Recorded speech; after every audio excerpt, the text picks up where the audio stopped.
আসসালামু আলাইকুম সকল বাংলাদেশি ও প্রবাসী ভাইদেরকে। আশা করি সবাই ভালো আছেন, সুস্থ আছেন। তো কয়েকটা কথা বলতে ভাই আপনাদের মাঝে আসছি। তো সেটা হলো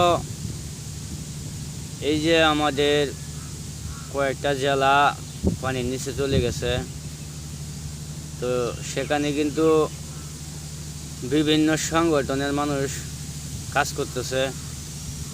অনেক কন্টেন্ট ক্রিয়েটার ভাই আছে, তারা প্রাণপণ দিয়ে আপনার চেষ্টা করতেছে। তো আমরা যারা উঁচু এলাকায় আছি, আমরা কাজ করতে পারতেছি, কর্ম করতে পারতেছি। আমাদের যেই সামর্থ্য আছে, যার যেই সামর্থ্য আছে সেই সামর্থ্য অনুযায়ী এই ভাইদেরকে যাই পারি আমরা দেই।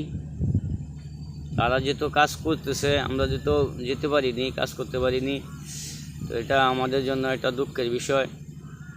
তো এখনও বাংলাদেশের বিভিন্ন অঞ্চলগুলো পানির নিচে তলিয়ে আছে। মানুষ আহাজারি করতেছে, অনেক কষ্ট করতেছে, অনেক কান্না করতেছে। তো আমরা তাদের ভাই হিসাবে আমরা সকলেই এগিয়ে আসি, তাদের পাশে দাঁড়াই, তাদেরকে সাহায্য সহযোগিতা করি। আসুন, তো যা যে সামর্থ্য আছে, তো আমি অলরেডি মনে করেন আমার যাই সামর্থ্য কুলাইছে আমি 2 টিয়া 5 টিয়া 10 টিয়া যাই পাচ্ছি দিছি। তো আপনারা সবাই এগিয়ে আসুন। অনেক কন্টেন্ট ক্রিয়েটার যারা আছে, ভাই আছে, তারা অনেক কষ্ট করতেছে, অনেক পরিশ্রম করতেছে।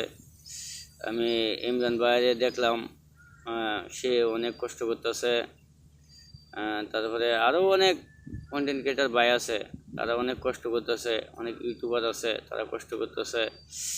আমাদের যে কিছু ইসলামিক ওলামাই কেরাম আছে, তারা বিপুল পরিমাণে কষ্ট করতেছে, ত্রাণ বিতরণ করতেছে, মানুষের পাশে তারা দাঁড়াইছে। আর একটা বিষয় মনে রাখবেন যে আমাদের সেনাবাহিনী, তারা কিন্তু জীবনে ঝুঁকি নিয়ে তারা কাজ করতেছে। তাদের জন্য অবশ্যই দোয়া করবেন, আমাদের পুলিশ ভাইদের জন্য দোয়া করবেন। তারা যেন সুস্থ থাকে, ভালোভাবে তারা সহি সালামতন মানুষের জানমাল রক্ষা করে নিরাপদ আশ্রয় কেন্দ্রে নিয়ে যেতে পারে। এই আমাদের এই ভাইদেরও কিন্তু ফ্যামিলি আছে, মা বাবা আছে, আত্মীয় স্বজন আছে। তারা জীবনে রিস্ক নিয়ে তারা পানির সাথে যুদ্ধ করে পানিবন্দী মানুষদেরকে উদ্ধার করতেছে।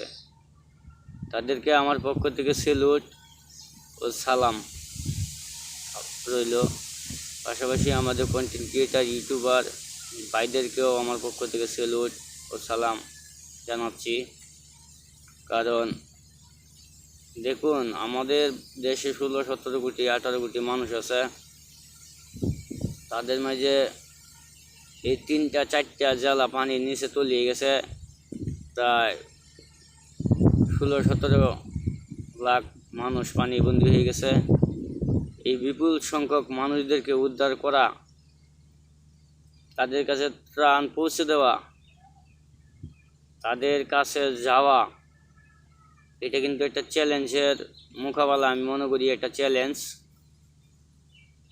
তো আপনারা আশা করি আমাদের এই ভাইদের পাশে থাকবেন সবাই। আমাদের যারা প্রবাসী ভাই আছে, তাদেরকে আমি বিনয়ের সাথে অনুরোধ করব, আপনারা যতটুকু পারেন ভাই, আপনাদের সামর্থ্য যা কোলায় দিয়ে আপনারা সাথে শরিক হন, থাকেন, দেশের মানুষদেরকে বাঁচান, দেশটাকে রক্ষা করেন। আমাদের যে বাংলাদেশের সমন্বয়করা আছে, তারাও প্রাণপণ চেষ্টা করতেছে। বিভিন্ন জেলায়, বিভিন্ন গ্রামে, বিভিন্ন ওয়ার্ডে তারা যেভাবে পারতেছে যাইতেছে, উদ্ধার করতেছে, ত্রাণ দিতেছে। তো এই মানুষটির পাশে